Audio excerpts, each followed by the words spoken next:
he shall come. When he shall come with trumpet sound. Oh, may I then in him be found, dressed in his righteousness, dressed in his righteousness alone. Faultless stand before the throne.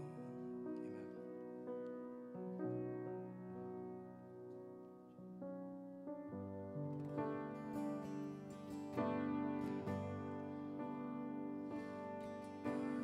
I love you, Lord, and I lift my voice to worship you, oh my soul, rejoice. We sing, take joy, my King. Take joy, my King. Lift it up in what you hear. In what you hear. Let it be a sweet, sweet sound in your ear. Love you, Lord. I love you, Lord. Lift it up. And I lift my voice to worship you, oh my soul, rejoice. Take joy, my King, in what you hear. Let it be a sweet, sweet sound. Let it be a sweet, sweet sound. Let it be sweet. Let it be a sweet, sweet sound in your ears.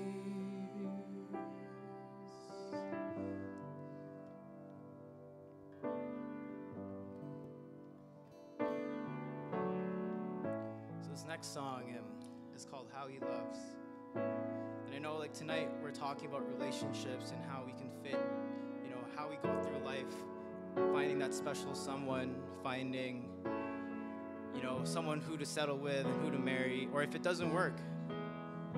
But before that, we have to put things into perspective here. And I think before we can actually be able to love someone else, we have to work with loving God. And we know that his love and his relationship with us is actually reckless, where he loves us so much that he will strive for us. He'll leave the 99 for just the one who's on the line and who's in the border. It's because of how he loves us. So if you know the song, I invite you guys to sing along. If you guys don't, just try and learn it. The lyrics will be up in the screen. And again, we're here not to just sing songs, but this is a prayer. So I invite you guys to sing along. How he loves.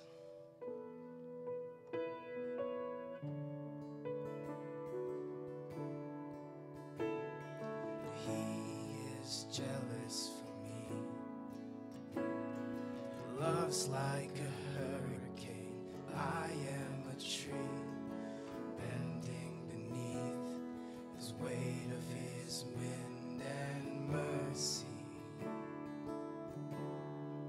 When all of a sudden I am unaware of this affliction's eclipsed by glory. Realize just how beautiful you are and how great your affections are for me. And oh, how he loves us so.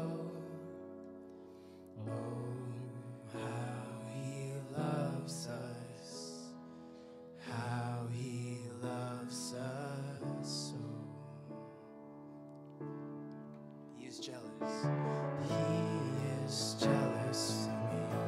Love's like a hurricane. Love's like a hurricane. I am a tree bending beneath the weight of His wind and mercy. I'm starting. I am unaware of this affliction's eclipse by glory.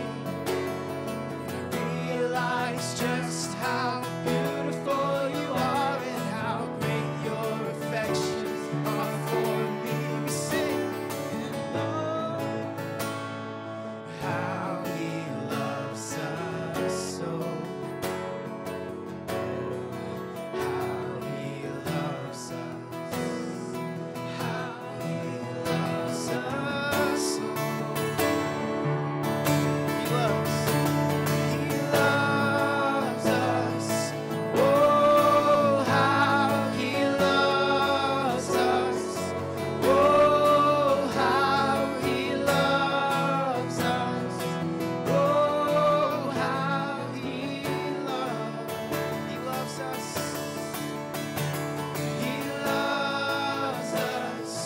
Oh, how He loves us. Oh, how He loves us. Oh, how He loves. We are His portion. We are His portions. He is our prize.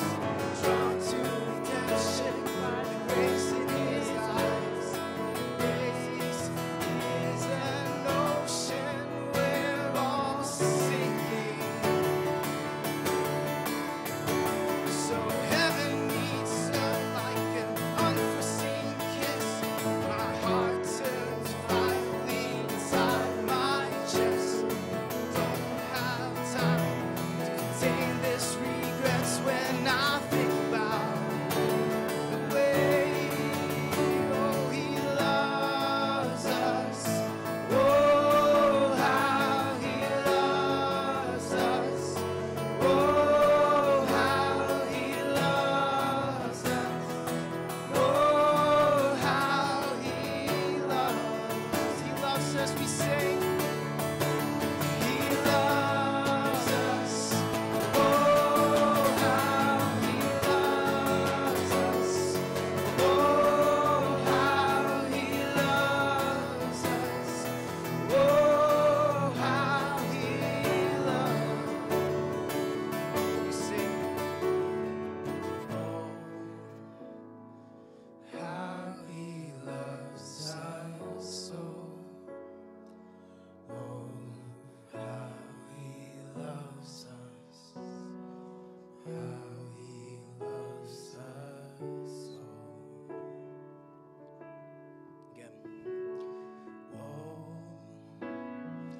how He loves us so.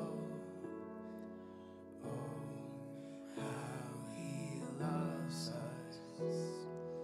How He loves us so. Thank you, Jesus. So we're gonna open up the service with this song. And some of you guys might know this song because it's a fairly new song, but all it's just saying is what the power and the beautiful and the wonderful name of Jesus is. And no matter what circumstance you have in your life, no matter what heartbreak, we know that His name is above all, and that His love for us is so good that He died in the cross for us. Let's invite you guys to sing along. What a beautiful name. You were the Word at the beginning, one with God the Lord Most High. You hid in glory in creation, now revealed in You are the Christ. We sing, what a beautiful name it is. What a beautiful name it is. The name of Jesus Christ.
silence the boast. Silence the boast of sin and grave. The heavens are roaring.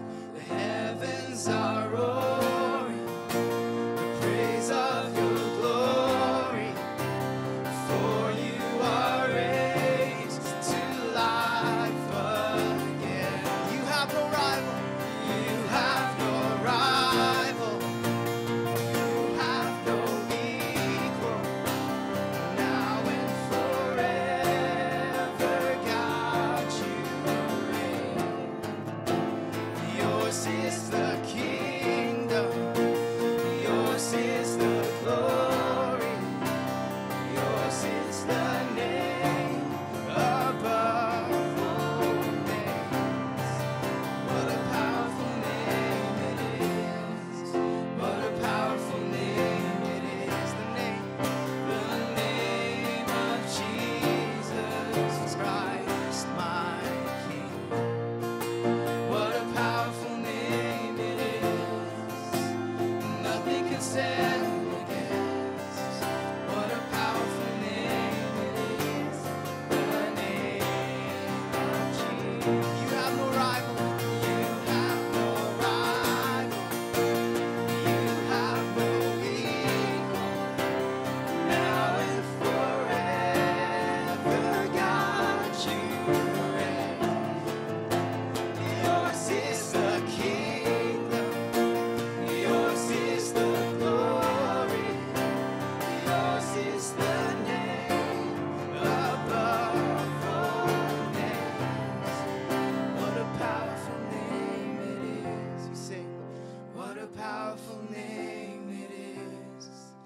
The name of Jesus Christ, my King. What a powerful name it is. Nothing can stand against.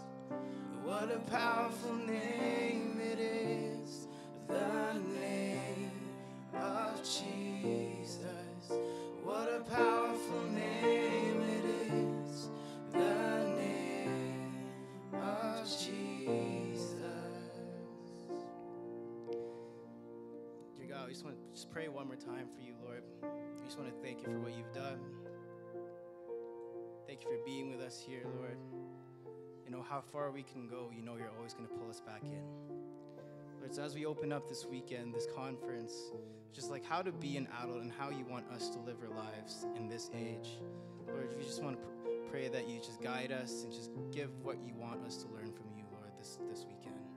Lord, so we just bless the speakers who's speaking, that it may not be their words but yours, Lord, and that we can be changed and never be the same again.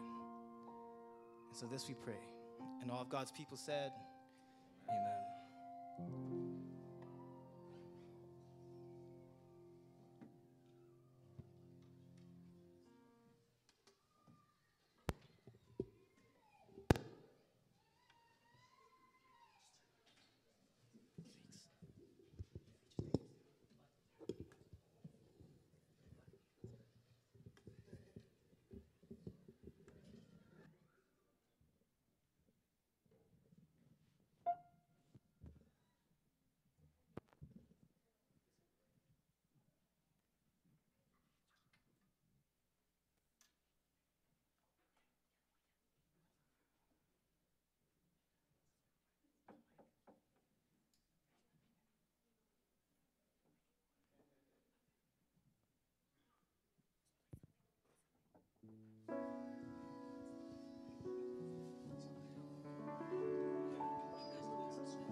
Well, good evening.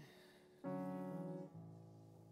I on? Can you hear me now? Wonderful. Good evening and a happy Sabbath, church family, friends, and guests. Welcome. I'm so glad that you're here. Tonight we have a special treat for you. Tonight we get to grill a few lovely couples. No, but in all fun, we're going to be discussing some different questions about relationships, what it means, and we'll be hearing from different couples here some vulnerability. And so thank you very much, couples, for being willing to sit up front in the hot seat and be asked a few questions, personal questions. And at the end, we'll have a moment where we'll have some open mic questions that from the audience that you could ask as well.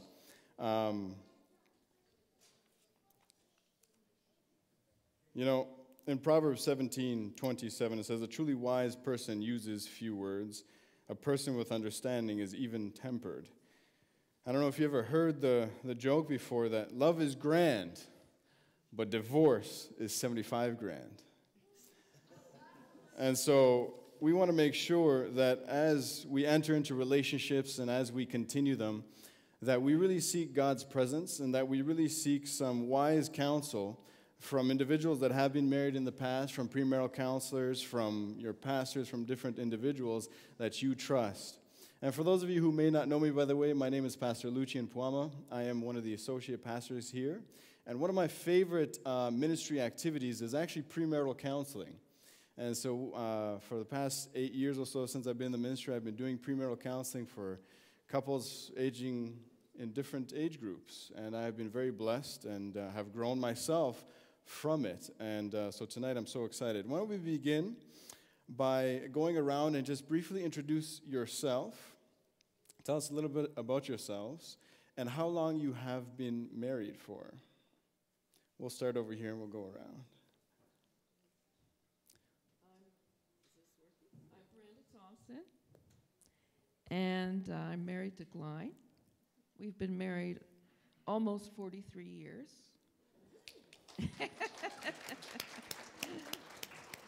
I was 19 and he was 21? 22. He's 3 years older than me. We're both teachers. He was retired. I'm still actively teaching. We have 3 children that are adults. And what else can I say? I'll pass it on to you. It's kind of interesting because normally I'm the one that's always doing the yapping, So, but as you said, I think you had a question there. You want where we met and stuff like that, or save that for later on? Well, just tell me a little bit about yourselves. Right, just a little bit. But actually, in case some of you don't know, I'm originally from Barbados, but I've been living here in Canada now since 71. So I've spent, I would say, all my adult life here in Canada. And I met Brenda at university, so we'll talk about that another time. This is in 73. I'm Inange, and I have grown up here in Saskatoon, but I was born in Zambia and moved here in 1993, so I've grown up here for quite a while. I am a registered nurse, and I am married to this guy. And yeah. We'll talk about that. And yeah, that's a little gist about me, so I'll pass it on. Good evening, everyone. My name is Alobi, and I'm married to Enonge. Anything else about me? No, nothing interesting, really. Good evening, everybody. My name is Anatoly, and I've been in this church for almost 10 years now. 11, sorry. And I'm married to Lilia. We have 16 years now. We have 2 boys. We met when I was quite young, I would say, probably 19 or somewhere. And we actually had 4 years before we got married, so. It's been 20 years for us. 20 years for us, yeah. Nice. So, good evening, everybody. This is my husband, Anatol. And what can I say more about our relationship is, I think we'll talk more in the discussion, I guess. Hi, I'm Maciel. This is my husband, JR, in spirit. Because of our travel schedules, my husband works for the university. He's unable to be here this evening. But we have been married for 3.5 years, and we met at Burman University, but not as students. We were already well into our 30s. Our parents had almost given up hope on us. But more on that later. Wonderful. Well, I'm so glad that each of you are here. And Pastor Maciel, thank you for coming. Welcome. We're so glad that you are our speaker for this weekend. And we very much look forward to hearing from you tomorrow as well. Now, I know that you each shared a little bit, or some of you did, about how you met. And it's really interesting that as I do premarital counseling and I discuss and I get to know the couple, each person in that couple will always tell a slightly different story or a slightly different twist. So I want to go around really briefly and tell me how you met your spouse and give us a little brief story. We were both attending the University of Saskatchewan. I had moved from a small prairie town called Radville in southern Saskatchewan, and he had been in Canada a few years and came from Swift Current. And we were both living in the same building, university high-rises. They're close to Cumberland Avenue. They still exist, and they're still housing students. So we were in, like I was in 1006 or something, and what were you? What was yours? No, I was 11 something. 11th floor. So we had to take the elevator up and down. So I actually met him in the elevator. I was a little annoyed because he and his friend had pushed every button. So we stopped on every floor, all the way to the 11th, and that's how I met him. He was So take giggly notes. If you and want to cute. know someone, just push every button on the elevator as you ride up together. Yeah. And then we found out we were in certain labs together, chemistry and biology, and somehow we weren't lab partners, but we sat close together, so we kind of got to know each other. Oh boy. No, that's interesting because Is it the same story or slightly different? No, I'm going to add more to it because I think this is very important for the folks to know. At the time when I was, going to university, I was raised a Seventh-day Adventist, and that's important for you to know too. But when I came up to Swift Current, I was still attending church in Swift Current, but then when I came to university, I kind of took a hiatus from going to church. And this is very important because I think as you look back at your life, you can see how God leads. So us meeting in the elevator, and me annoying the living daylights out of her, and my buddies, pressing all the buttons. And then we started to, again, as I took classes together, we started to, study. Actually, we were studying anatomy. At the time, we were actually in the biology class, we were doing the fetal pig dissection. And I remember her and I, working together on the fetal pig dissection, had it in our fridge at, in our apartments and stuff like that. But I think what was important too was how we got to church, how I got back to church. And I think for her, she said, there's something different about you, compared to other guys I know. I don't want to go too long. And, we started to talk. She said, well, what church do you go to? And I said, well, I was an Adventist, but I don't attend church now. She said, and so I started to tell her more about the church. She said, that's interesting, that's neat. Maybe we should go there sometime. So we got a taxi, and we went to Central Church.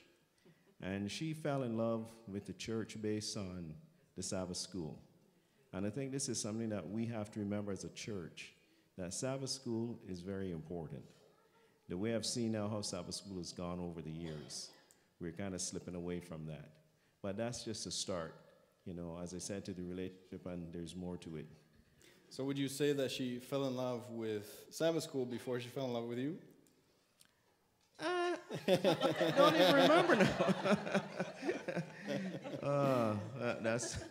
I like the Bible study. Yeah, that was very important, And as I said, we started to study more, and then the key part was there was an evangelistic series that was happening here in town.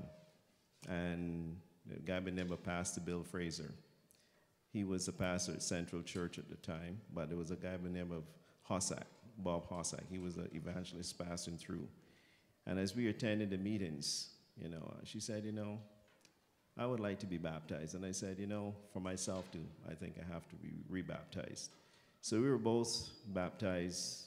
Hard to believe, last year was 40 years. And she was actually pregnant with Shannon at the time. So this was in 77. We were married 2 years. Oh, yeah, we were married for 2 years. Got to make sure you throw that in there. Yeah. Just to clarify the situation. Yeah, we were married in 75. Yeah, we were married in 75, okay? We had the kid in 77. And that wasn't part of the plan, okay? We want to go on and do our, education and all that kind of stuff. But we did graduate in 77, okay? We were both graduates, but a lot of things happened after that. Thank you very much, folks. I'm so happy to hear your story, and I'm sure we'll hear a little bit more of it as we go on. Please. All right, so I met Alobi when my family had traveled to Zambia. This was in 2008. And this was actually my first time back ever since we had moved here. And so it was just a family trip. And I remember my mom had been talking about for a while that she had been talking to my aunts about introducing me to a pen pal. Now, in my mind, I was thinking of, a friend, a female friend that I can hang out with and talk to. And so I think we were there maybe about 2.5 weeks before we actually met. We met at church. So it was at the end of the church service, and we were just out in the, big grass area, and my aunt comes over and says, "Oh, Nangi, I would like you to meet Alobi." And I said, "Oh, okay. Hi." And, that was we just exchanged highs, and then that was it. And then I think it was the next weekend, my aunt was like, "Oh, there's a crusade that's happening, and this is a really big thing back home." And so they were having a speaker, and so she said, "Oh, we should go." And so we got into a car, we drove there, and it was a lot of people. And so for me, being in Zambia for the first time, it was a kind of a culture shock, and then being in a church setting where there's tons of people, it was quite interesting. But this guy walked over to us, and then he says, "Oh, would you like me to interpret for you?" Because the speaker was speaking in Nyanja, and I don't really understand Nyanja fully. I can understand it partially. And so he said, "Yeah, I'll translate for you." And so we sat together. We sat together, and he was, busy translating. And after that, he said to me, "Can I come over and visit you guys at my uncle's place?" And so I had said, "Sure, okay, that's fine." And I had no intention whatsoever to begin or entertain a relationship. And then, to cut a long story short, I traveled back home, and then I got an email from him. We exchanged, numbers and emails. I get an email back, and he said some affectionate things, which was way too fast for me. And I said, "Oh, that's nice. Let's just be friends." And so for another, 2.5 years, we just stayed friends, just emailing back and forth. And we had a few breaks here and there, and then he just stayed a friend. So you folks did the long distance thing for a we did the little bit. long distance thing. Wow. And then the rest is history from there. He was a very diligent email friend for a very long time. Wonderful. So we went from an elevator in Saskatoon to a church service in Zambia. Yeah. Wow. Alobi, would you describe that as completely accurate, or would you change anything? Well, I would change a few things. I told you. But I would like to point out that the time we met at church, it was at a time when I was at a really low place in my life because I had just lost my job. Okay. Now, interestingly, in that particular job, I was working every Sabbath. So my contract was not renewed, and then I was feeling really low, so I decided to go to church. I get to church, and then somebody is like, "Oh, hi, Alobi, long time. You haven't been to church for like 2 weeks." I'm like, "Yeah, I know." And then she's like, "Oh, my sister and her family are visiting. Come on over, let me introduce you." So I walk over, and then I'm introduced. So this is my sister, this is her husband, these are their kids. And then like, "Oh, hi, I'm Alobi." And then we kind of talked a little bit, and that was that. The next weekend, my friends and I were invited to sing at a crusade. So we're singing at the crusade, people are coming in, and then I see Inonge again. So I'm like, "Oh, maybe I should go over and talk to her." And I honestly didn't expect to see Inonge there because this was in a different part of town. So we had met in one church that was on the other side of town. Now we were singing at this other crusade. That's kind of like where I met Inonge. So we exchanged numbers, and then we started communicating. A funny thing is, she always says, right from the get-go, I was like upfront, like, yeah. You're a direct man. I was direct. And that is actually kind of true. Kind of. All right. To this day, usually when I want to say something, I'll usually just say it. So when I saw Inonge, I'm like, "Oh, this looks like a pretty good girl. Maybe we can make things work here." And so I said it right from the start. I think that kind of scared her a little bit, so she backed off. But we stayed friends, kept communicating, and then 6 years later, we were married. That was after she rejected me like 5 or 7 times. So not only direct, but persistent. Oh, yeah, persistent. All right. Well.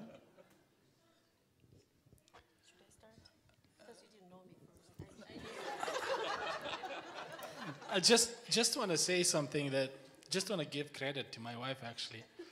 Last year, she won the CBC love story. So it's the couple would, you will send your story just in an email, and we won. I mean, so we have the perfect couple to hear. And we actually went to the radio to tell the story that you're asking right now. All right.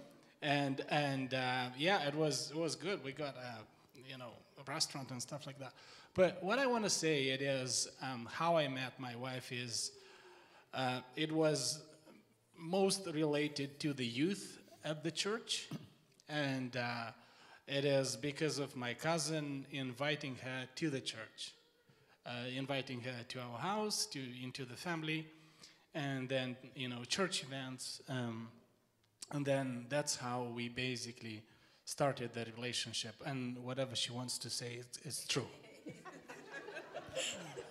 So, Lilia, since you are a wonderful writer and you know the love story well, what would you add to that? Well, what I would say is my mom and Anatol's mom were best friends before we knew each other. So Anatol was older than me. Well, I was in high school. He was in university. It's like a 5 years gap, almost 6 years gap between us.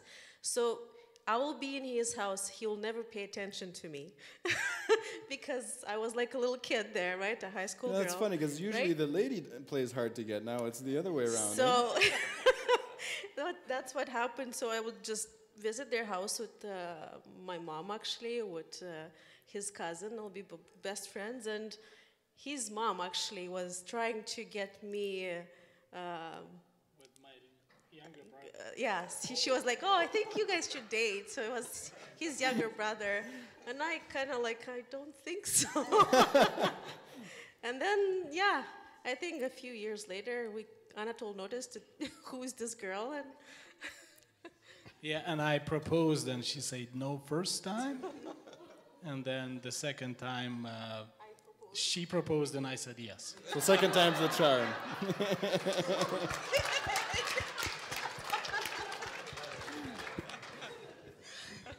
I love that I can tell this story only from my perspective, and they're like, JR can never fix it. So I left Berman in 2005 when I graduated, and he moved there in 2006 to work there. And during the approximately 7 years that I was away, I heard about JR Ferrer, like, oh, he's so awesome, he's doing such a good job. And casually, it usually was dropped that he was single. So this is what I'm hearing for 7 years. And in 2012, in January of 2012, I moved to Berman. On my first day there, we unpacked our stuff, and my brother, who was a student at the time, Julio, hey Julio, he's not even listening to me.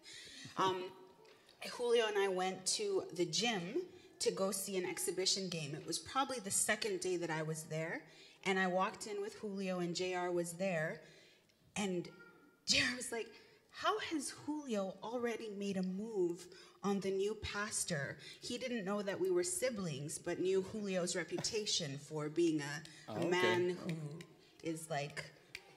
Direct. That's the word we're going to use. So he didn't know we were siblings. And because everybody had told him that the new pastor was coming and she was single. Anyway, so about for a year and a half, everybody was like, hey, do you know JR? He's single. Yes, thank you. You're the 100th person to mention that. And so we started dating like secretly. Like a year and a half later, I made the first move as well, because he is a more quiet person and I'm more direct, I guess is the word for the evening. Runs in the family, you would say. It does. But we make things happen, honestly. All right. So I made the first move, and we texted a little bit, and then just because our lives were so public at the university, we just kept things quiet, supposedly. But every time we'd have another date, I'd be like, I've told 10 more people. And he's like, okay. So everybody knows. And I remember the first time we held hands on campus, I felt very conspicuous. Like, like, yes, we're an item now.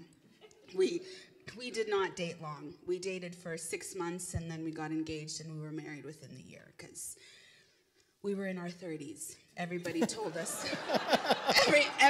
Apparently, there is an alarm that I have not heard. Oh. But had we not gotten married that fast, the alarm would have gone off, and it would have been too late entirely. Which, by the by, this is just unsolicited. Can I just have a second? Please. It's like, just relax. It's okay. You don't have to be married when you're 22, according to your life plan.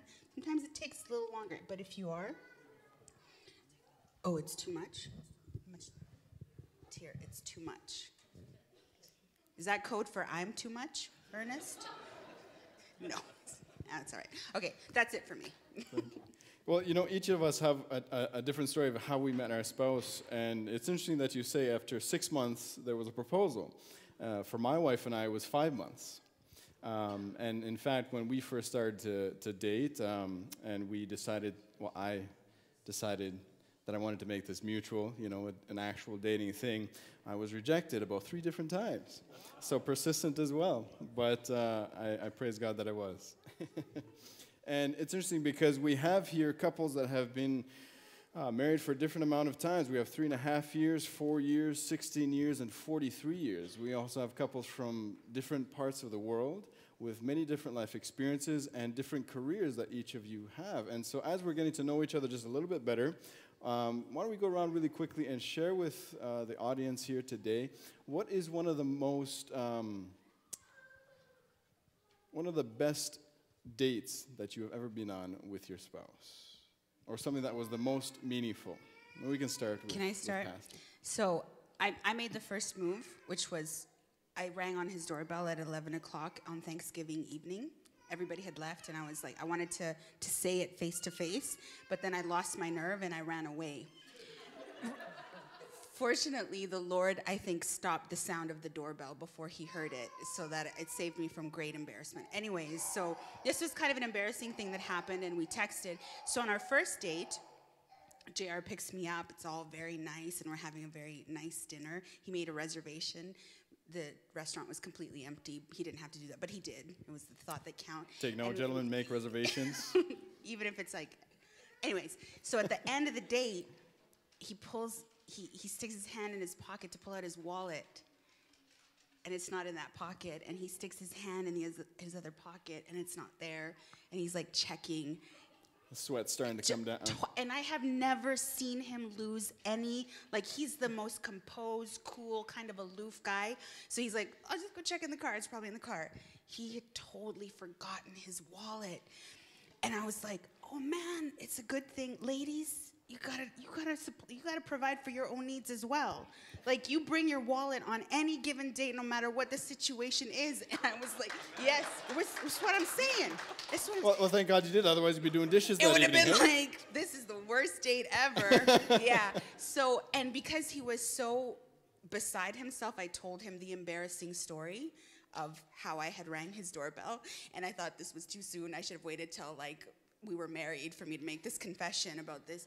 But it actually totally relaxed him. I did end up paying for the date. And then on their next date, he stuck money in my pocket. Like, it was kind of awkward. So it was, because the whole way that our relationship was so goofy. Like, it was just like a lot of like we had not dated at all, and you could tell. So there was a lot of awkwardness and stuff like that, which is great memories now, but just that moment of embarrassment and just kind of like right away for us, it's both of us being a team together, right? Like, I cover you, you cover me. And that was kind of when we first saw that would be the case. Thank you for sharing the embarrassment. Yeah, anytime. Wonderful story. Wonderful story. I think I'm gonna bring up one that it was quite funny for me because I like traveling with Lilia. She's an amazing, let's say, guide in a way that if you want to go road trips or trips. Yeah, if you want to go somewhere, she would be the one to go with. And we went to Romania. That was. And I was one guy with 3 young ladies, to be honest. And I think she was 16, 17. And my cousin, she were 19 at that time. And then another lady go, and she was 20 or 19 as well. And I was the only guy with the 3 girls. And so we were traveling in the mountains, and we went into a hotel in Brasov. If you know Poiana Brasov, so it's like a place where lots of tourists. And you may need to expand on that a little bit more. Yeah, and I was just staying far from them, and watching them, to be honest. And they were getting into a hotel, and there was so noisy in that room. And when these ladies, walked into that foyer, everybody kind of stayed quiet. And for some reason, they took the whole moment off, a few seconds. Everybody, and those were some people from Israel, but old people. So I'm not sure what impressed them, what happened, but that room became so quiet. And I was kind of laughing that, what an impression young ladies made on those guys being so, noisy. And when they saw these girls, they just stopped. How about for you, Lily? What's one of the dates that you remember? I think our dates were kind of more related to youth church, actually. And to be honest, he was away more than I was. Like, I was in the church more often than Anatol was. He kind of was a little bit of a wild guy at the time. And his mom was so happy that if he goes with me, he comes to the church all the time. So that was I was in a good experience, right? You were a good influence. I was a good influence. And I wasn't, like, my parents are not Seventh-day Adventists, so that was for me new, all that, right? So I was quite dedicated to the church at that time. So he followed me. Although his parents are Seventh-day Adventists, and he grew up in a family like that. And I think that's, our dates were kind of limited to the time. My mom was always says like 9 o'clock. And I remember staying outside just behind our porch and staying there. I'm home, but we'll stay for 2 hours just chatting and discussing. So take your time, talk a lot, because that's important in a relationship. Discuss. I think that's what makes it being together and get to know each other. Alobi. For me, it was in 2012. I think that's a time when our relationship was now gaining speed. So Enonge decided to visit Zambia. The craziest thing happened. About 2 months before she traveled to Zambia, my car broke down. And I was trying so hard to take it to different garages, get my car fixed. Let's just say it didn't get fixed in time. And so when Inonge came, I'm like, oh my gosh, I need to impress. So I started booking taxis. Everywhere we were going, I would hire a cab and it would get dropped off. We need to go to this place and all that. Until in the last week of her stay, I think I was running a bit low on cash. So I had to come out clean and just say, you know what? We have to take the bus. So at first you were very impressed, Enonge. Man, this man can afford a ride everywhere we go. Yeah, now, for those of you who might not be aware, when you're taking the bus in Zambia, we're not talking of Saskatoon City Transit. The buses in my country are like vans, okay? So people would buy a van, take the seats out, and then make some benches. So that's where you kind of sit. So I had to just bite the bullet and tell Inonge, you know what, we're taking the bus for the next 1 week. First day on the bus, we get on this bus, it's driving down the road, and then suddenly it stops because they forgot to refuel. And so the bus conductor comes out, he's like, we're out of gas. We need to push the bus to the gas station. What a romantic date. I'm seated in the bus and I'm so upset, I'm fuming. I turn to Inonge and I'm looking to apologize, and she's smiling, she's laughing, she's having a good time. She's like, aren't you gonna go out and help them push the bus? While I stay in here and you push, right? Yeah, asking me to go out and help push the bus. I'm like, no, I'm not doing it because I'm well dressed and all that. But she's like, no, you gotta go out there and help them push the bus. Well, did I actually go out? No, I didn't go out. That was quite embarrassing for me because I was trying to make a good impression on her. So, Nange, how did you take that, going from a taxi to the bus and all of a sudden having to push? It was fun. It was an adventure. I don't know.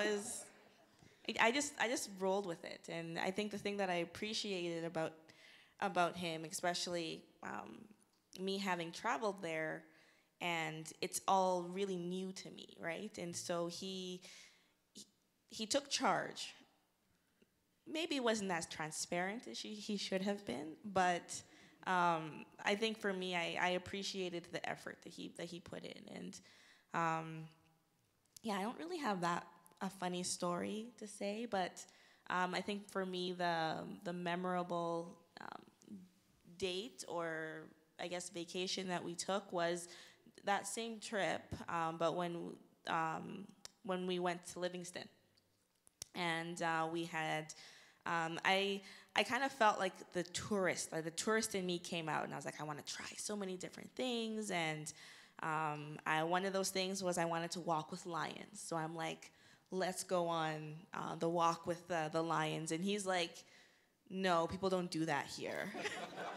So you're the courageous one of the two. So I don't know if I'm that courageous, but we went on that trip, and I think for me it was fun and it was adventurous, and he kind of got out of his comfort zone because he doesn't swim and he doesn't he doesn't walk with lions, and he decided to take that adventure with me, and so I appreciated that.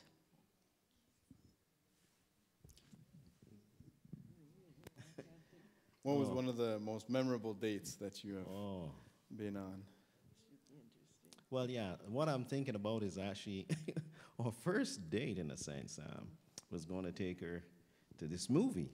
And I was not really big on going to movies anyhow, but that's what we were going to do. But what I like about our situation in those early days, we were poor students. No, it was very good, because I think for us being poor students, it means that you were limited as to what you can do. And also, I didn't have a car.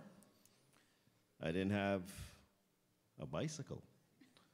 Just had the bus. But to go on this date, I had a roommate. He had a car. So, you remember that, right? So I got him to give us the ride to the movie. And I think we must have taken a bus or a taxi back home. So you had a chauffeur for that evening? Yeah, in a sense, you know. But one of the memorable things, though, as we think back, you know, with Brenda and myself. I hated that. Yeah. I would have rather gone on the bus, because his roommate was a really obnoxious jerk. I didn't choose my roommate, so okay, that's one of the things. When he came to university, we went into this unit here, met these guys for the first time. But anyhow, what I was thinking about was also when we were just starting to go out. And I had to move away the spring of 74. So this tells you it's a long time ago. And I was working out in Williams Lake. But I think one of the things that also helped us a lot was we were writing letters in the old days. And we would write letters all the time. And every week I would have this letter coming to me. I worked at the mill there in Williams Lake. So then I was able to come back to Saskatchewan and visit with her a little bit more too.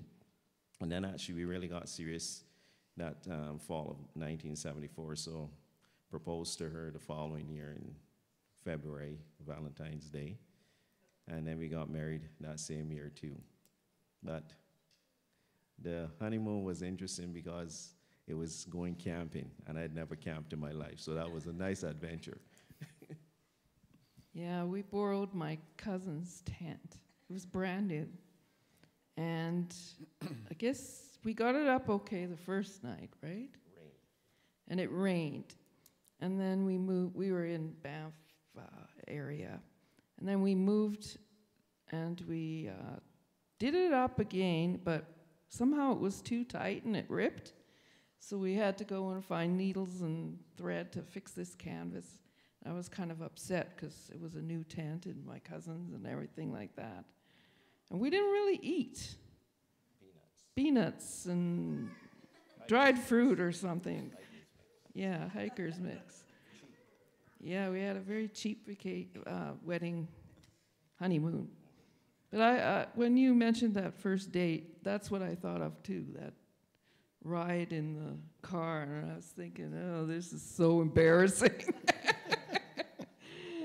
Yeah, we were poor, but I don't know, it just didn't sit well with me. I wasn't impressed, but anyway. That's funny. In the whole theme of significant dates, I remember how I proposed to my wife, and I know maybe some of you already know the story, but my wife's not here, so I get to pick on her a little bit more, you know, just as your husband's not here. Powerful thing. Yeah. Although I have to be careful. She's probably watching right now on live stream. But I remember how I proposed, and I was so nervous and scared. How am I going to do this? So I started asking friends, hey, what would you suggest? I looked online. I thought all these things, and I said, well, you know, I really love flying. So I'm going to take her for a first flight. So I had booked an instructor, and I planned this all in my head that my family's going to sit at home on the front yard with a huge banner saying, will you marry me? And the whole family was there. Even, I think, the dogs were there. And so I had it all planned out. I hired an instructor to take us because I figured it'd be kind of awkward to fly a plane with one hand and propose with another, you know, kind of dangerous. And I was so nervous because my wife, or my soon-to-be fiancée at that time, told me that she's never flown in a small aircraft before. And I thought, well, sheesh, if I'm going to propose and she pukes on the ring, that may not be a good, memorable experience, right? And so I said, well, let me give her the small, like, children's gravel, just in case. And so I suggested to her, she takes this gravel, and she's never before taken gravel in her life. And surprisingly, this little gravel kind of affected her. And so she was just happy, kind of out of it a little bit. And so I remember we were flying, and I was starting to panic because things up there look very different from down here, and we were having a hard time finding the house. And so I was telling the instructor, oh, there's my high school. Let's follow the road back. And we were illegally low. Anyways, we flew. We finally found the house. And I saw my family off in the distance there with a huge banner, "Will you marry me?" And so we fly closer and closer. And as we're flying right by the house, and I see my family down there all waving, I tell my soon, hopefully to be fiance, "Hey, honey, look down there. Do you see that?" She's like, "Where? I don't see nothing." I said, "No, look a little closer." She says, "Oh, that's nice." No, that's so nice for someone to do something like that for someone. I said, "No, honey, look a little closer who that is." And soon enough, she realized it, turned around and saw the ring, and that was our story of proposal. But it was really funny story of how that's so nice for someone to do something like that for someone. But as we go on into our questions for tonight, everybody has a certain wish list or a certain list in our minds as to what we anticipate or hope for in a husband or a wife. And so what are some of the non-negotiables that were on your list as you were starting to date your now spouse? Why don't we start with Lillian? What are some of the non-negotiable things on your dating list that you expected? Well, about my partner, or about what you want in a husband? What I wanted in a husband. I think, to be honest, I would say it was that I wanted him to be educated. Sorry, that was something that I was like, I want him to be educated. Do not drink or smoke. My dad smoked and drank. It was okay, but I didn't want this in my family. Mm-hmm. And that was something that I said no. So that was my non-negotiable things. I guess. Is that a good answer? It is, thank you. Okay. Did he match up to your non-negotiables? Well, he's here now, so. Anatoly, what about you? What was on your non-negotiable list in a future wife? Well, first of all, I think it's hard to, come to the principles or to something that you will say, this is what I want to write down in stone and not to be changed. But trying lots of things before I was 25, I said to myself that I want my wife to be a Seventh-day Adventist, and somebody who would be faithful to Jesus. That was the first thing that I thought in my mind, and just because I wasn't stable at that time. I needed somebody to be stable. So that was something that I was looking for. It's interesting how your partner really helps to balance you out, eh? Yeah. It does, and she did. And continues to, I guess. Yes. Wonderful. Inangi, why don't you tell us, what was on your non-negotiable list in a future husband? For me, definitely one of my top things was that he had to be Adventist. I grew up, my dad is Jehovah's Witness and my mom is Adventist. And so I grew up in a home where, there's two Christianity, but of course two different belief sets in a lot of different fundamentals. And so growing up within that, I knew that I didn't want to have that challenge in my relationship, and so that was something that I definitely tried to make sure that the people that I, would start talking to were Adventists, and then I guess he grew up Adventist, so that was something that for me was very important. And then the other one for me was just somebody that was trustworthy and someone that respected me. And so when I looked at different things in relationships, and particularly just the idea that somebody was not mean was very important. Someone that talked to me with love was something that I definitely, at that stage in my life, was looking towards, because I had some other negative experiences before that. And so I wanted somebody that definitely spoke with love and was caring. I'm curious, and if I can pick on you for a brief moment here, from a woman's perspective, as an advice to all the ladies in the room tonight, how important is it to keep to your non-negotiable list? Should there be a fluctuation to it? Should there be some give and take to it? What would you suggest? I think at the center of it is really getting to know yourself. I think if you ask me, years ago, like when I was younger, I had a list. I had written down everything that I was looking for, and so. How many pages? It wasn't that long. It was, but that for me, it was.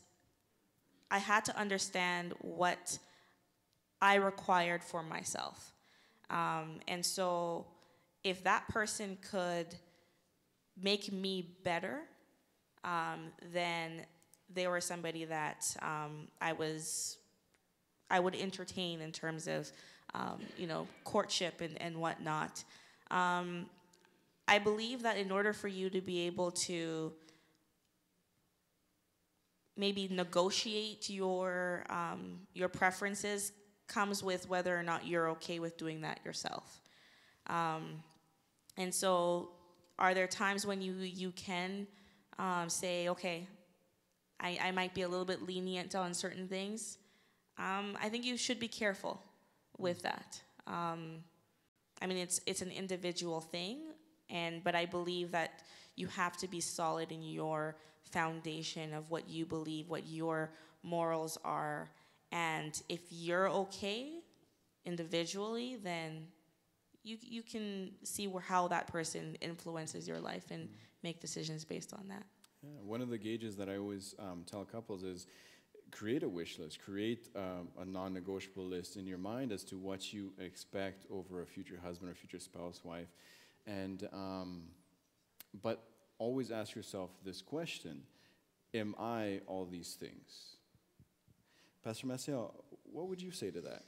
I think sometimes when we think about a wish list, we think about externals a lot, and I think you hit it, Nange, on the core is, for me, my wish list was short in terms of character qualities, kindness and compassion, and somebody who had an understanding of what our lives would be like. So JR's family they were missionaries. His dad had always worked for the church, and so for me, the one non-negotiable that was outside of character was somebody who was okay with what I did, and that wasn't going to change. Anybody who had asked me to be smaller or to consider changing a career path, because I was so certain in God's calling on my life, I knew that would be, so for me, that was the only thing outside of character qualities, but compassion, high priority in family. So like salary and has a house, that kind of stuff, that changes. But who you are, that is evident right from the beginning. Now, for those couples or those single people that have been looking for some time, for a few years, and are in their minds starting to get a little hopeless, should that list deteriorate slightly, or how should it change, if it should change? I don't think so. I don't think so, because time only makes us better. Had I gotten married in my 20s, it would have been a very different scenario. I needed the time to know myself, to be centered in myself, to have confidence that what I'm asking for is reasonable. And I think the same was true of JR. So, I mean, I think it ends up getting smaller in that you understand what is most important, not I don't deserve this anymore. That is a fallacy. That is broken thinking. But it becomes smaller because you're very aware these are the most important things. The other stuff was not as important. Thank you for sharing. You know, in my few years of premarital counseling experience with different couples from different age groups as well as backgrounds and everything, I have found in my experience that one of the most difficult issues to discuss is expectations. And that's usually what takes quite a few sessions to openly discuss and how to have realistic expectations, what are false expectations, and how that will look like and change in a relationship. So, Brother Glide and Sister Brenda, how would you say that expectations changed throughout your marital years? Well, when I first met Glenn, I was like 18 or so. So I was very young, and my main thing was I don't want to marry a farmer. Because my dad was a farmer, and he also worked with Saskatoon, but we had a hard life. It's very dependent on the weather and growing conditions, and so in this part of town, that pretty much eliminated almost half the yeah. But, well, now he kind of is a farmer. He likes to garden and all this, but I think I was quite immature in that I believed in fairy tales. Like I thought a good marriage would be a husband who gives you pretty roses every week, or, you know, buys you gifts on your birthday and that kind of thing. A certain direction. You know, I had unrealistic expectations. So when I got married and found out that he doesn't buy flowers very often, or he might buy me a card, but he'll give it to me in the bag with the bill still there and not signed. It's just a disappointment. And I soon realized, Brenda, if you want something, go and get it yourself. You know, don't depend on him to make you feel happy or to fulfill your wants. And that's a good point. yeah, so it took me a while to learn that. And now we have a better, easygoing thing. He doesn't like gifts. Even at Christmas, he says, don't buy me anything. He doesn't want, I don't know, it bothers him to have a birthday party or something like that. I guess it's a cultural thing. He never grew up with that, so. Or he said he always got a spanking on his birthday, so he doesn't like birthdays. So there's differences in our backgrounds and how we grew up and sort of the fairy tales we believed in.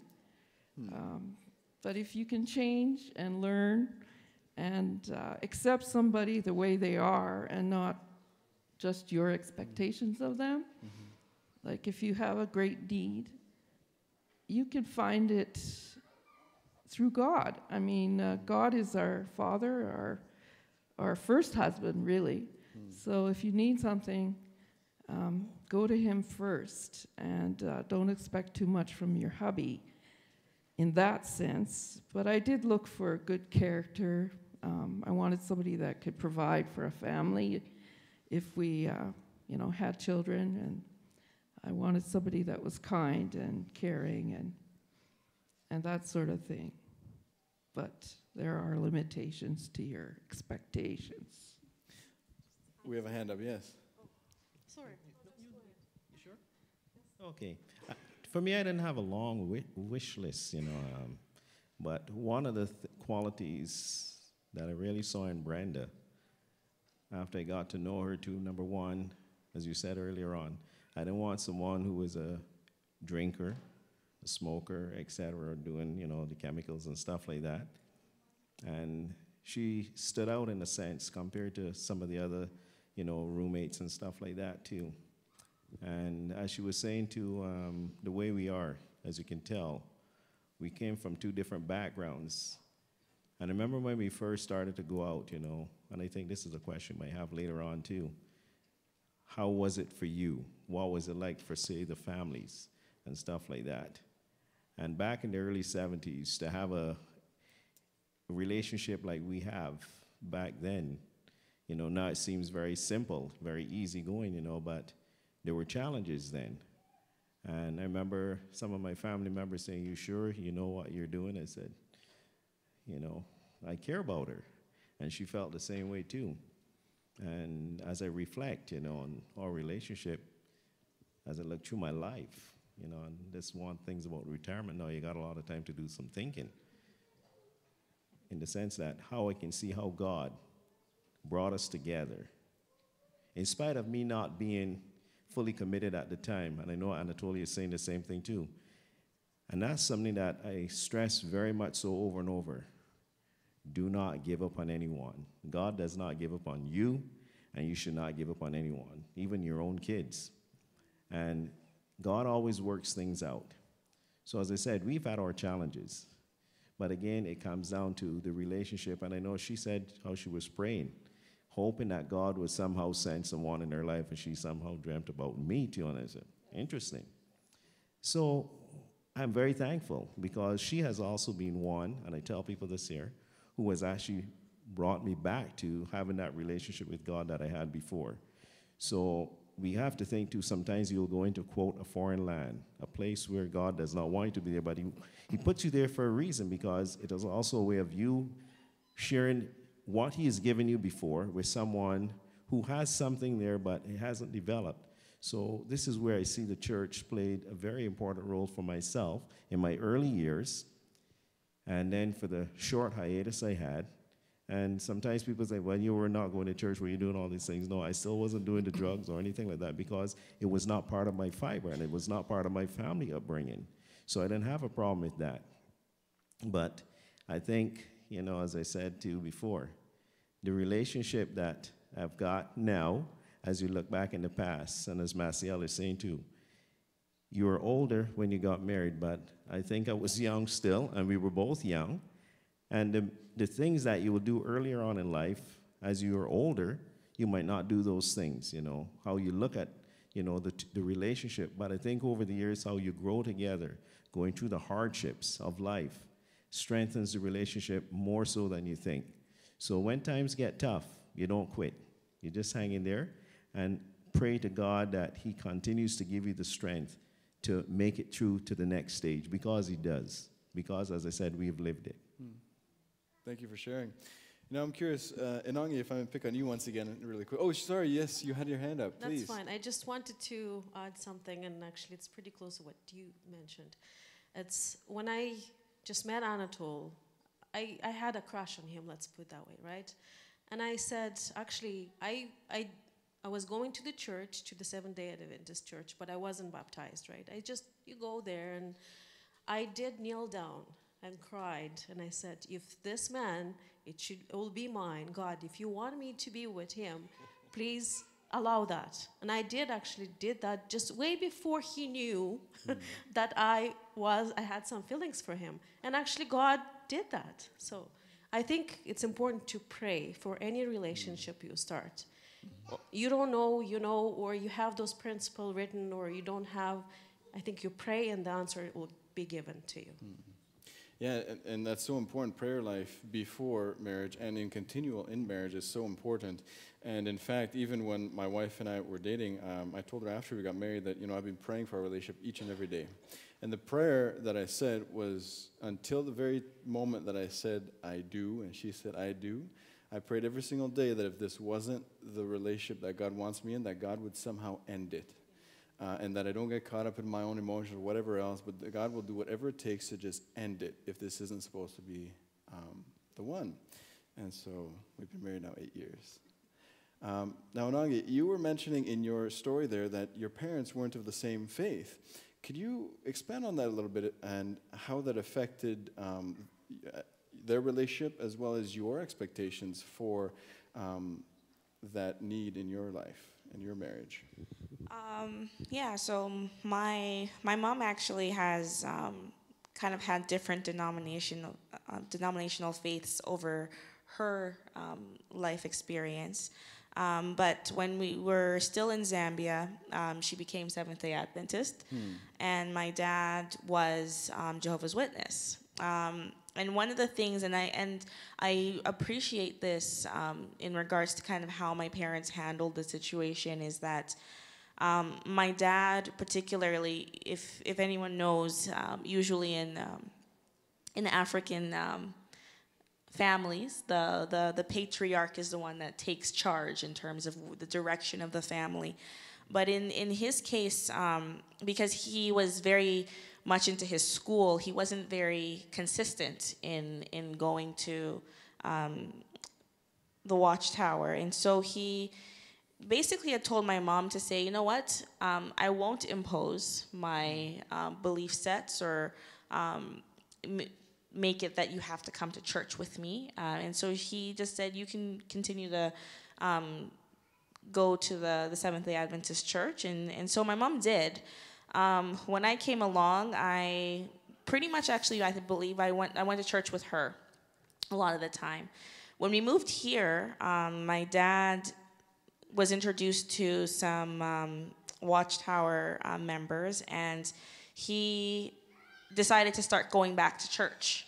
And at that time, I think I was about 5, 6 years old when we had moved here. And so I actually ended up going to church both Saturdays and Sundays. And they did that for quite some time. And so, you know, my dad would drop me and my mom off on Sabbath, and we would come to church. This was at the old Central Church. And then on Sunday morning, I would go with him. But the thing about my dad was he never, and both my mom too, they never imposed their faith on me, on their belief sets. They allowed me to make the decision. And so I actually ended up doing Bible studies with the members at the Jehovah's Witness church, and I would come for Sabbath school, and so I kind of had both worlds. And then I got to a point, I think I started getting more active at Central, and my dad just asked me one time to say, you know, where do you want to go? And then I just said, you know what, I think I want to go to church with Mom. And he never stood in the way of that. And so in terms of their relationship, they respected each other's beliefs. And I think the core of it was they both believed in God. Even though some of the fundamental beliefs of the two churches are starkly different, at the root of our family's foundation was the faith in God. And so that, I think, is what I think solidified their relationships in terms of having right morals within the home. And so even if, you know, we go to church on different days, we believe in being trustworthy and being honest and being obedient. And so those things were in the home, and they tried to make sure that that never wavered. And over time, my sisters and I grew up within the church. We got active within, you know, youth ministries and different things like that. And, you know, my dad comes to church with us these days. And so I think at the end of it, it's you have to know what you believe and stick to it, and also find somebody who respects it. And I think that was the major thing in our family, was that respect of your beliefs and your decisions. Thank you for sharing. Pastor Maciel, maybe you've already had this experience in your ministry, but say that a couple comes up to you, or one of the partners come up to you and says, well Pastor, you know, my partner, I love him or her so much, but he or she has a different faith than I do. What would you tell them? So it's a tricky one. I find that with currently the age of people getting married is mostly millennials, and so they want you to lead with your story, like what motivated your decision. And for me, it was very simple, because of how I grew up and because of being a pastor. For me, being my partner being Adventist was totally non-negotiable, because it was the foundation for, like, I couldn't wrap my head around what it would look like to be a pastor and married to somebody of a different faith, just personally, because it has been so much of my life and my upbringing. And usually that ebbs the conversation, but I find that not everybody's going to agree with me on this, but there comes a point where somebody has already made the decision. And as a spiritual guide, as a pastor, you must keep the door open to communication, because either God is in it and he's going to continue to be in it, and people are going to draw closer to God, because that's ultimately what I'm wanting to encourage people to do, is if this is a healthy and strong relationship where both of you are better and both of you are being drawn closer to God, then continue. But if that is not happening, regardless of your denomination, then this shouldn't continue. And hopefully you have the maturity and wisdom to ask these difficult questions, because once your heart goes, that's it.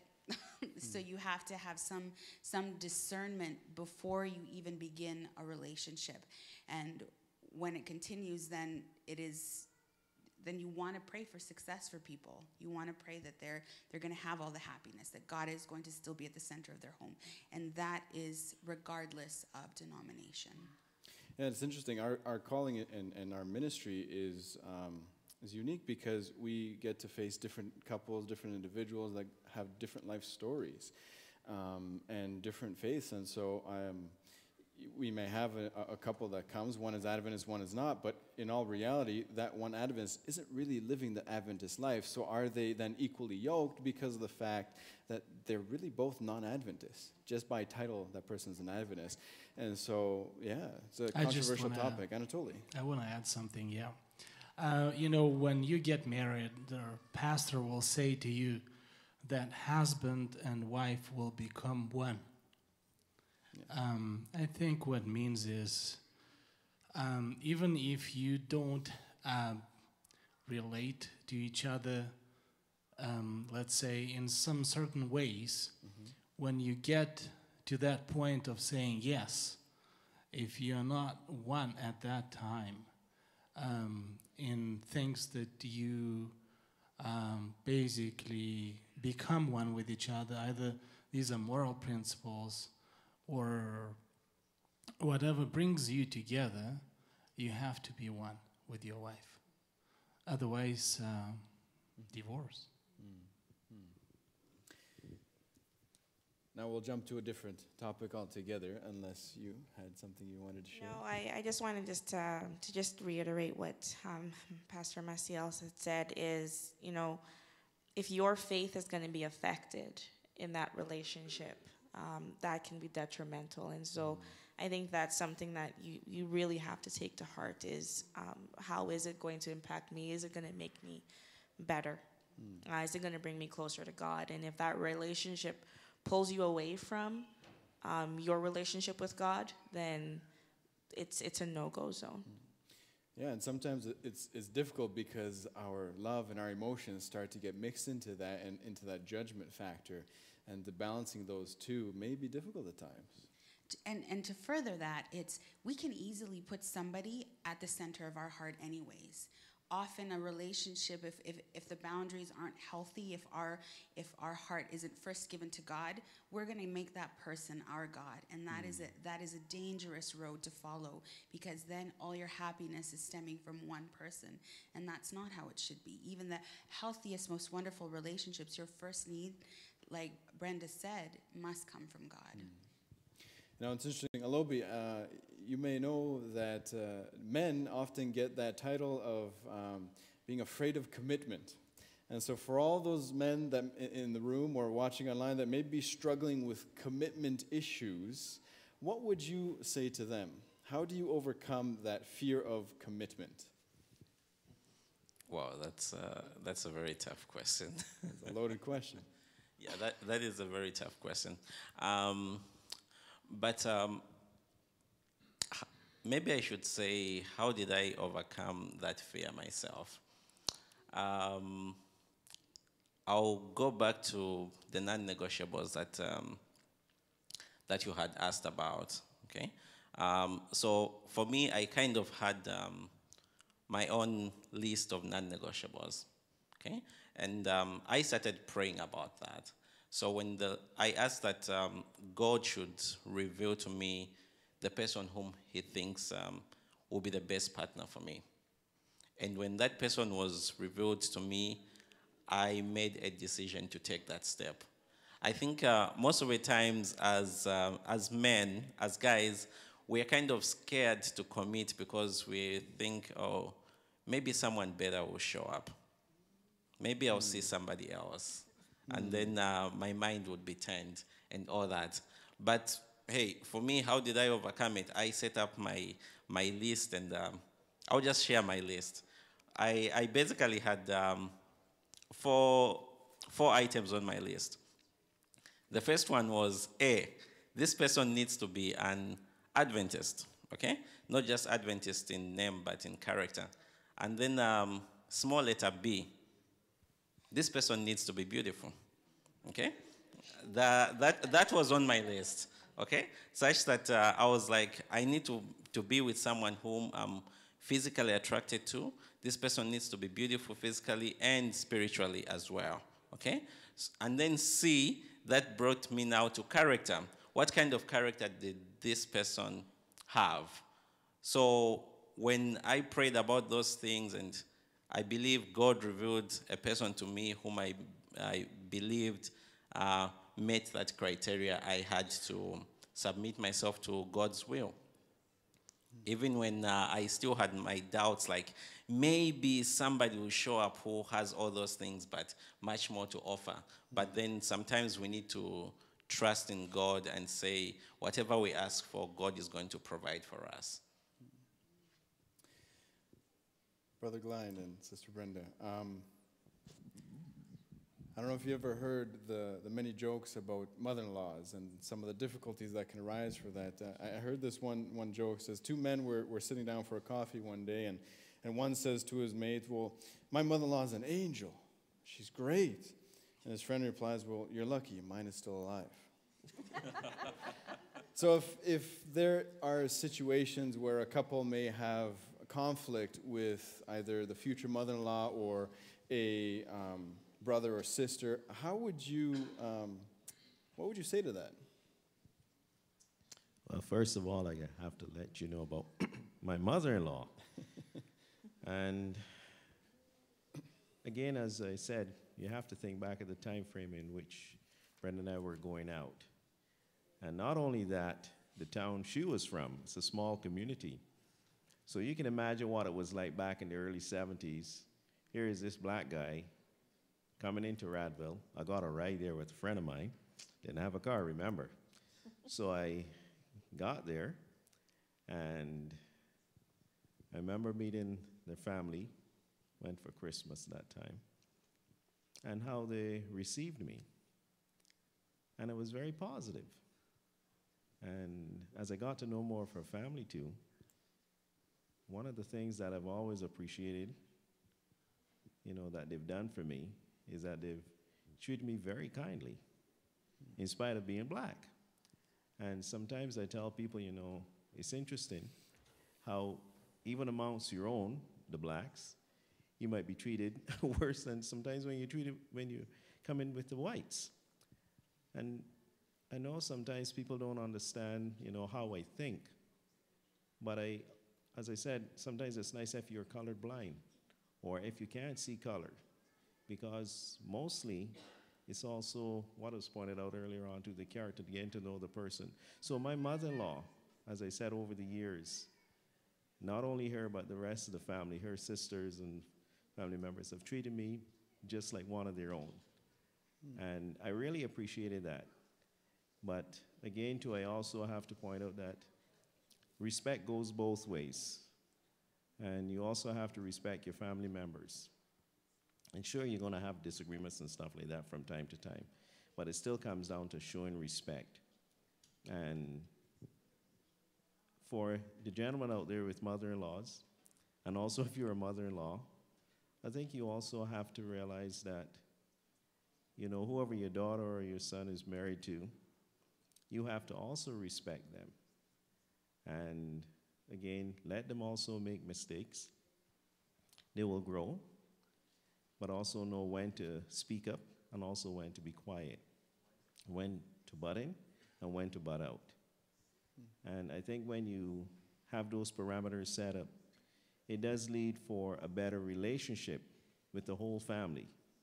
So, as I said, I have a lot of respect for my mother-in-law and also my father-in-law, even though he's passed on, and also my in-laws in general. So I'm very thankful. As I said, this was a God-sent thing, and it has played out in such a way that as I look back, all I can say is thank you, Lord. My experience wasn't as positive. As a white girl going into a black family, there was some prejudice towards me. Not so much from his brothers or his mom. His mom was wonderful. I never even met her until we were married for about, 7 years or so.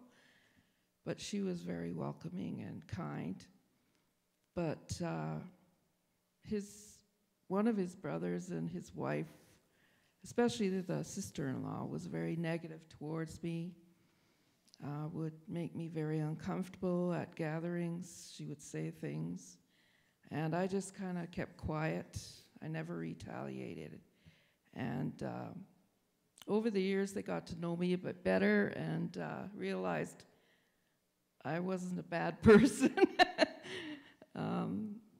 And I think we have a good relationship now, although there's still some sticky times. But prejudice goes both ways. It isn't always the blacks that are the victims, okay? Or the other side of the family that's the victim. There may be one or two individuals in the family that reject you and say nasty little things behind your back or in front of you. And I guess my advice is just keep calm, don't react, let it slide off your back. Eventually they'll come around and realize you're not the monster they think you are. Families have to be tolerant of each other no matter who they are and what situation you get yourself into. Remember, you're married to this person, not the rest of the family, although you do have a relationship with them. You know, that's a good point, because many times we hear the thing, well, you marry, you're into that family. But in all reality, Scripture tells us that you leave and cleave. And so, irregardless of whether or not the family is supportive or not, or you will have issues, that can play a difficult part and add strain to a relationship. But I believe that if the couple knows that going into it and they plan how to be able to cope with that, it may not necessarily be a determining factor of guaranteed failure. Can I add one more thing? When we first announced our engagement and our intentions to get married, there was resistance on both sides. But I think that was good for us because we had to really decide, is this worth the trouble? Is this worth the pain they're going to give us? And we decided, yes, it is worth it, you know? So. Thank you for sharing.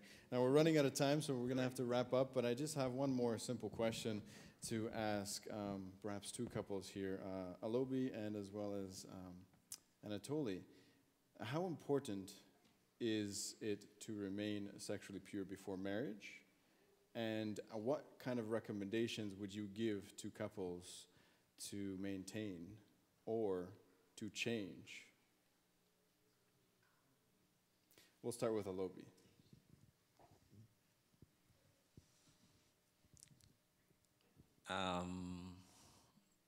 That is a very serious topic.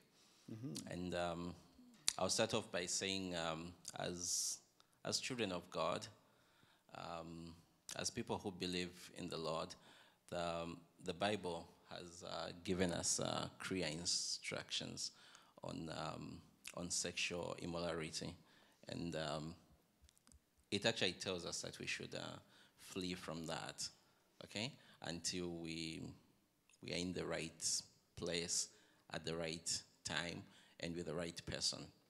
And from a moral standpoint, I would also say we need to be morally upright, especially when we are asking God to bless our union.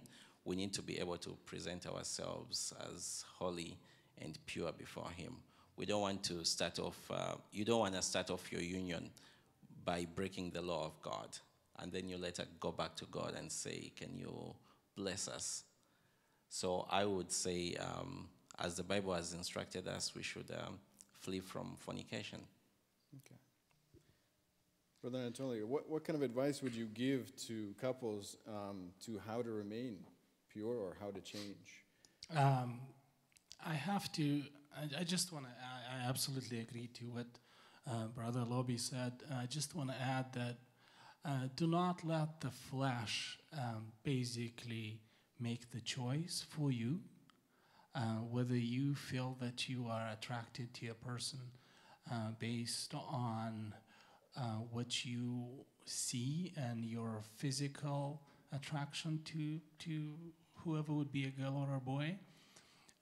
If you pray that he or she is the chosen one and you were able to intertwine with each other, find those points, non-negotiables, that unites you, and you think that he is the one without having the, attractiveness of the flesh, that is the purity that you keep it, and then you know that she or he is the one without having that at all.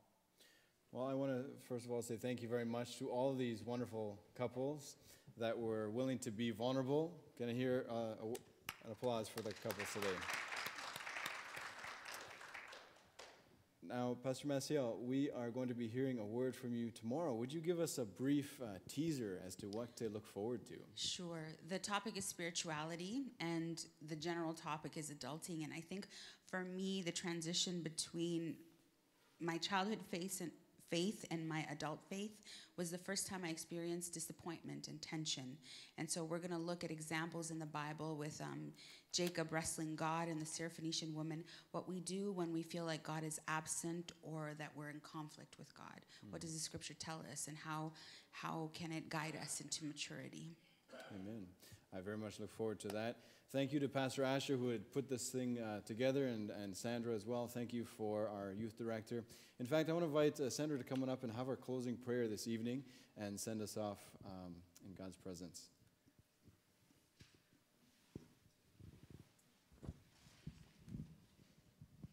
I too just wanted to thank you guys so much for sharing your experiences and your wisdom with us. It's helpful to hear your stories, and so thank you so much. We just have a little thank you gift for you guys, so just showing appreciation to you. You're getting yours tomorrow, Massey. Let's just bow our heads for a word of prayer. Dear Heavenly Father, we thank you so much for the gift of love and the gift of having relationships with people. We thank you so much for the people that you've put in our lives, and Father, for those who are still waiting for their special someone, Father, I pray that you give them peace in the journey, and you give them patience in the journey as well, Father. And God, we thank you so much for the love that you have for us as well, and the great lengths that you go to have a relationship with us. And so continue to be with us, and continue to give us strength to build our relationship with you. We love you so much. Amen.